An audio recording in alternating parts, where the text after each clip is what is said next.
Hello everybody, welcome back to the channel. I am your host, the #1 Vikings fan extraordinaire, Adam Boyer. We are going to be discussing today the 2022-2023 Minnesota Vikings season recap. I don't know if maybe there's somber music playing. If not, there should be. It's probably still the theme music. But yeah, we're going to be recapping today, and today's going to be not rushed, even though I kind of am rushed. Just be a little bit quicker sort of video today, because than I would normally do for a season recap, because I'm working on a very, very special project that will be released either Thursday or Friday on the channel if all goes well. A brand new video idea, maybe videos, we'll see, coming up, and I do hope you're ready for it. If you are not subscribed, you are not going to want to miss this. It's going to be really good. Yeah, so subscribe, and you're going to want all the updates. Also, I'm recording this right after learning that we hit 300 YouTube subscribers, put out a short about it, but I just want to say again, thank you from the bottom of my heart. It's very, very much appreciated. I know we're still small, but we are growing, and it's awesome, and I very much appreciate it. And now, with all that said, let's get into the video. So, pretty much what we're going to be doing is the offensive playmakers and the defense. We're going to be reviewing stats, and maybe saying, not yet, but probably in a very soon video in the future, probably what we'll be doing is looking at what the Vikings' main offseason moves need to be. So, we'll start off with the obvious plays. Captain, comeback, Kirk Cousins. He was, this season, 424 of 643, 65.9 completion percentage, very solid. A career-high 4,547 passing yards, 29 touchdowns, and 14 interceptions. Kirk gets a lot of blame. He never gets any credit when the Vikings do well. He always gets a lot of blame when they do poorly. And while at first glance, that pass, that little dump off to Hawkinson was confusing, O'Connell said in the press conference afterwards that he had told Kirk, no matter what, get the ball in play, and that's what Kirk was trying to do there. There was no one open downfield, so he's doing as his coach told him, and he got it to Hawkinson, who unfortunately just couldn't break a tackle. And the Giants won the game, which is unfortunate with our defense, which we'll get to in a minute. Really, we did not deserve to win that game anyway, nor do I think we would have gone far in the playoffs had we won the game. So, you know, it stings, it hurts, but it is what it is. Moving on from Kirk, we have Dalvin Cook. He had 264 carries this season for 1,173 yards. It's 4.4 yards a carry, 8 touchdowns, 3 fumbles. I just want to say that was the least impressive, almost 1,200 yard, really just 1,000+ yard campaign I've ever seen by a running back. Usually Dalvin will have a couple games where he really takes over and really helps propel us to a victory. That really did not happen this year at all. He had a couple big runs which helped boost his stats, but I was not impressed by Dalvin. I think it's very possible he gets traded this offseason. I guess we'll see if it's like a second-round pick or something. I wouldn't be against it. But, you know, that again, that's for another video, neither here nor there, really.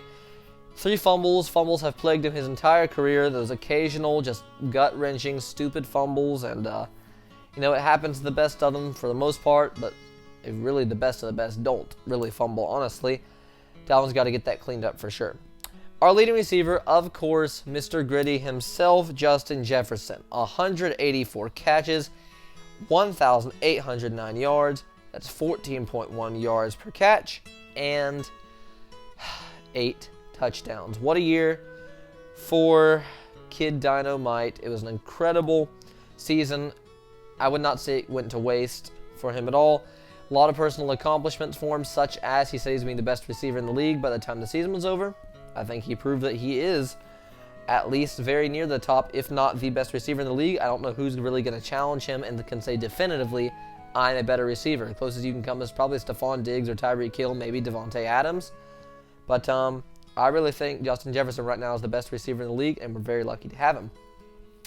Adam Thielen, the unfortunate truth is, at this point in his career, Adam Thielen is really a better number 3 option than 2. He had 70 receptions this year for 716 yards. That's 10.2 yards per catch and 6 touchdowns. He's still dangerous in the red zone. He's still pretty good in route running.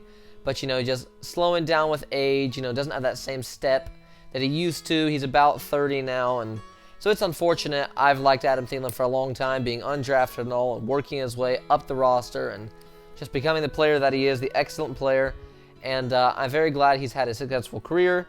Unfortunately, I do think he's probably down to more like a third guy. I hope the Vikings keep him around if they can get a legit number 2 option in the offseason, but I can see him being traded as well. But it was a pretty good season for him overall, between him and Osborne being our second/third options.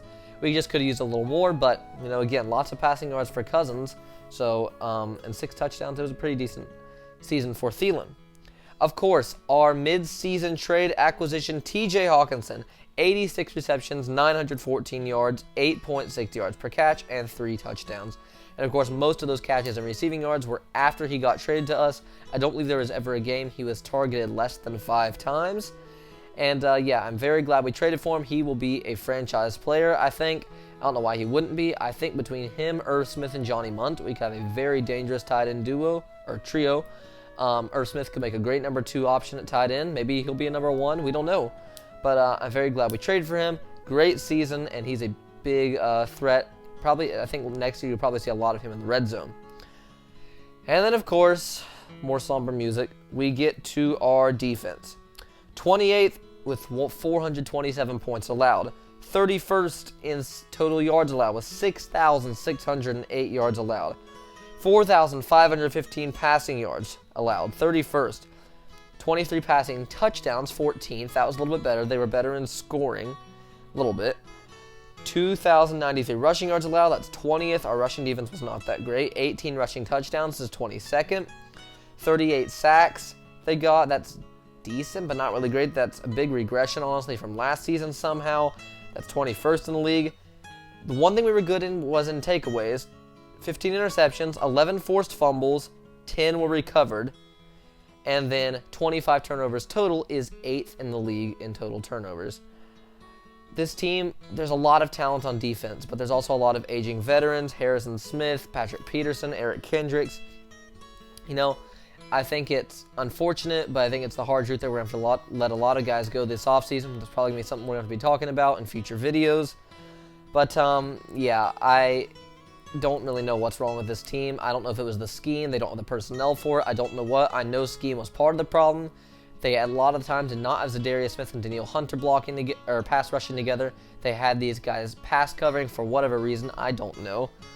And that brings us to our final point, which is fire Ed Donatel. If he is not fired by the time the next video comes out, where we do look at what the Vikings need to do this offseason, that will be number 1 on the priority list, is to fire Ed Donatel. There's no reason with all the talent we had. Our defense should have been this bad this year. They showed flashes. They just need to put it together. I have to wonder if in a 4-3 maybe we would have done better. I don't know. We really got good play from a lot of the guys on the team. I know we were hurt by injuries at corner and safety to an extent, but again, it is what it is. I wish our defense had done better, but what you gonna do about it? Overall, yeah, there's your recap. 13-4. It's still an impressive season. We were really good. Way better than the Lions. Way better than the Packers. Way better than the Bears. All we could have asked for, really. Of course, you know, you like to see playoff success. Maybe it'll come next year. We will see.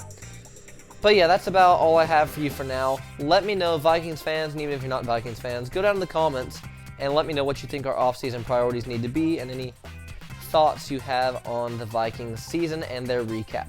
As always, I am the Vikings fan. I am the Vikings fan. As always, I'm out of here. See y'all later. Thank you for watching. Have a great evening.